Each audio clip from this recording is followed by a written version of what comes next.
It is very important for all of us to secure our Gmail account because our inbox has a lot of personal information, and if someone gets access to that information, it could be disastrous for us. Fortunately, Google has provided many features to secure our Gmail account, but we are the first line of defense, and if we don't implement these features, it can result in a serious consequences. In this video, I am going to show you 5 things you can do to protect your Gmail account from hackers and from other malicious activity. The most important of these 5 things is a two-step verification that is at number 5, and this two-step verification can be implemented in 5 different ways. I am going to use one of my Gmail account and I am going to show you how you can implement this two-step verification, also called two-factor authentication, using these 5 methods. And we will also discuss which method is the best for implementing two-step verification. So I would encourage you to watch this video full because I prepared this video after a lot of research, and I think that this video must be watched by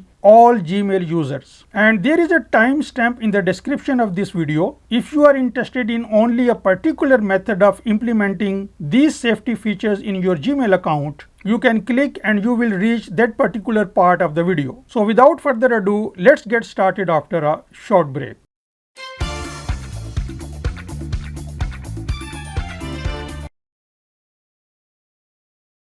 I will briefly go through first 4 safety features that you can implement because most of you should already know these, and then we will discuss 5 ways to implement two-step verification. So the first thing is, of course, that you should use a strong password, and these are few things you can consider while choosing a password.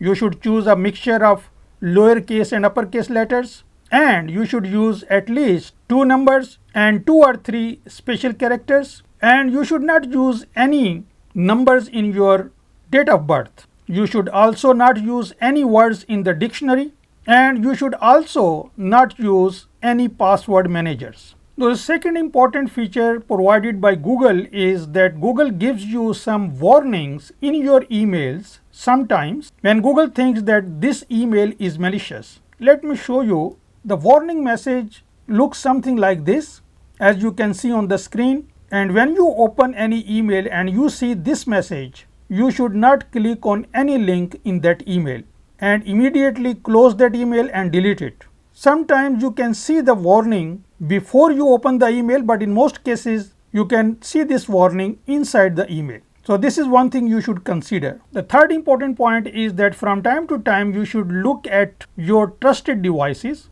and remove the unknown devices. This can happen, for example, if you have logged into your email from an unusual device. For example, when you are visiting some of your friends or relatives and you might have to log in to your Gmail using their devices. Let me show you where you can find this information. Now, to access safety features, you open any Google window, then near your profile you click on these 9 dots and then you click on account, and this is a place where you can access safety features, and there are 2 menu items. One is this security and the other is in data and privacy. You can access most safety features from both of these menu items. So if I click on data and privacy, I can scroll down and I can see this your devices. So I click on that and you will see this page. On this page I have 3 of my devices listed. Now let us assume that I have my tablet and I want to remove this. So I will click on this little arrow, and now I can either sign out or I can click on don't recognize something. So I click on that and I will see this message, let's secure your account, and then I click on sign out from this device and I will see this message, and Google will suggest us to change the password if we think that someone might be using our device in the past. So in this way you can sign out of your devices which are unwanted. Now the next safety feature is that you should keep an eye on all the applications to which you have granted the access to your account, because sometimes we install any Chrome extension or any add-on application and give access to that without thinking about the security issues or how trusted is the company of that Chrome extension or any add-on. Let me show you where you can remove the access for Chrome extensions. So again, I am in my Google account, and this time I click on security and I scroll down until I reach this third party apps with account access. Then I click on manage third party access, and I have given access to few apps. These are trusted, but let's, for the sake of this video, I want to remove the access for this application. So I click on that and I click remove access. I will see this message and I click OK, and the access will be removed. And now the most important part of this video is two-step verification. And this is the single most important thing you should always turn on in your Gmail account. And from this point onwards, this information is very important, so please share this video with your loved ones to secure their Gmail accounts as well. So I want this video to reach every Gmail user.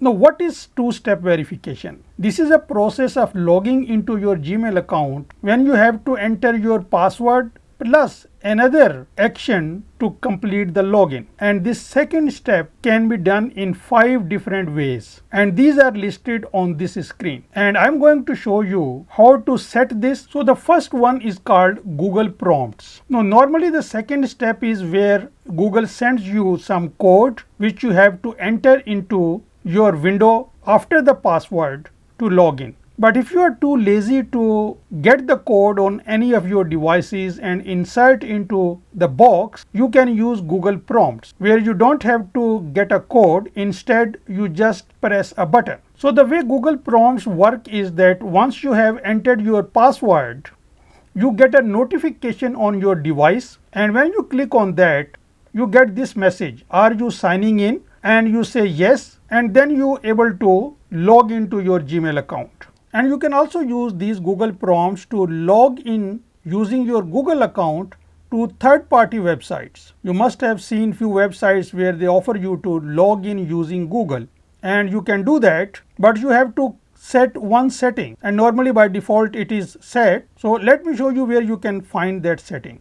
So in your security tab, there is this area signing into other sites. If you click on this little arrow, there is a switch here, Google accounts sign in prompts, and by default it is on, so therefore you are able to sign in using your Google account. But if you want to remove that, you can turn this switch off, and now you won't be able to log into trusted websites using your Google account. And now let me show you how to turn on two-step verification. I have turned this off for the sake of this video. So I click on that and it will show me some information which I have already explained to you. What is two-step verification? And now I click on get started. It will show me that one of my devices, which is my iPhone, is ready to take the messages, which will be the codes for second step.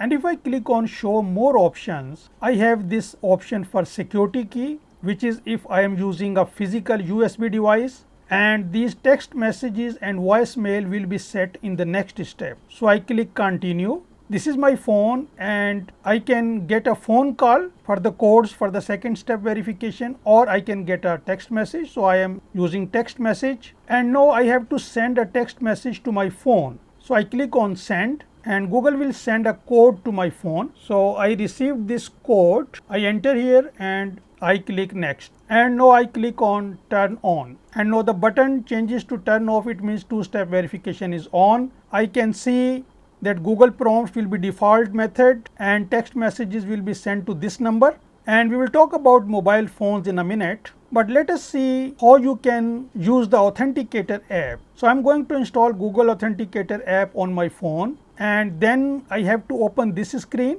and the application at the same time, because I will have to scan a QR code. And now I'm going to install Google Authenticator app. So in the App Store, I search for this app, and this is the app I have to install. So I click on that and I click open.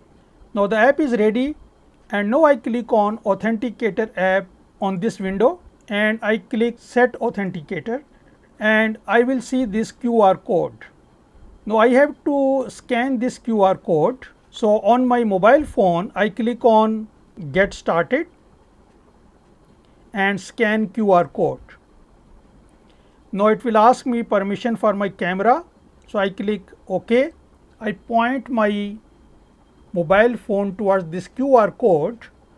It will immediately scan and it will give me a code. Now I click on next. There is one more step and I will enter this code, and meanwhile the code has changed and this code will keep changing. On the right hand side there is a timer and the timer is going back. So I have to quickly insert this code, otherwise it will change. So I type this code and I click verify.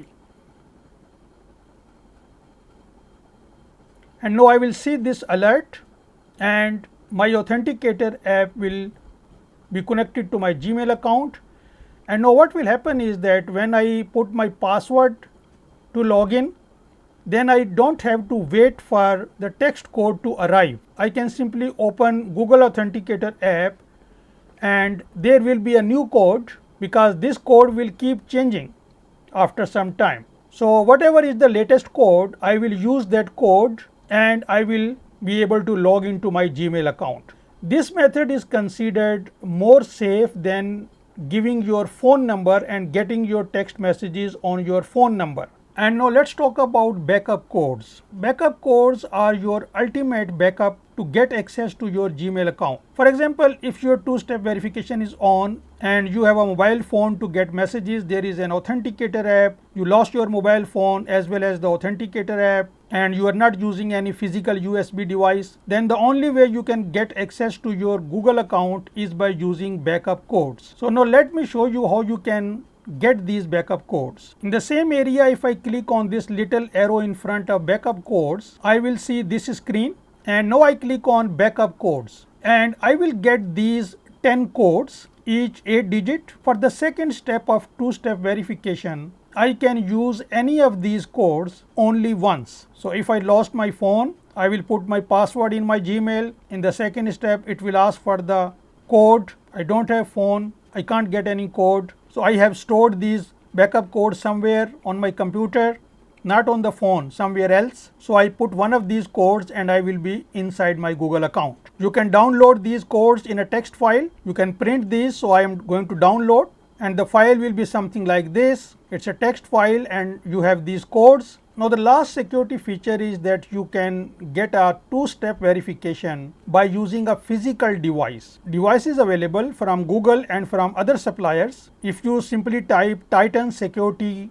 keys in Google, so you will reach this page. You can buy one of these devices, and if you have C port on your computer, you buy this type of device. If you have USB port, you buy this type of device. The way it works is that you put your password while accessing your Gmail, and in the second step it will ask for put a code, and instead of putting a code, you will insert this device. Now to set these devices, you click on this security key option and then you set the device by clicking on this, similar to what we have done for the Authenticator app. And then it will ask you to put the code. Instead of putting the code, you will insert this device into your computer, laptop or mobile phone, and you press this golden button or this button, and the code will automatically be authenticated. So this is considered as the most secured method for protecting your Gmail account. So although nothing is guaranteed, but this is the best we can do to protect our Gmail account. So that is it for this video. I hope you like this video. If so, please share with your colleagues and friends, and like this and subscribe to my channel. That would be highly appreciated. Thanks for watching and see you next time.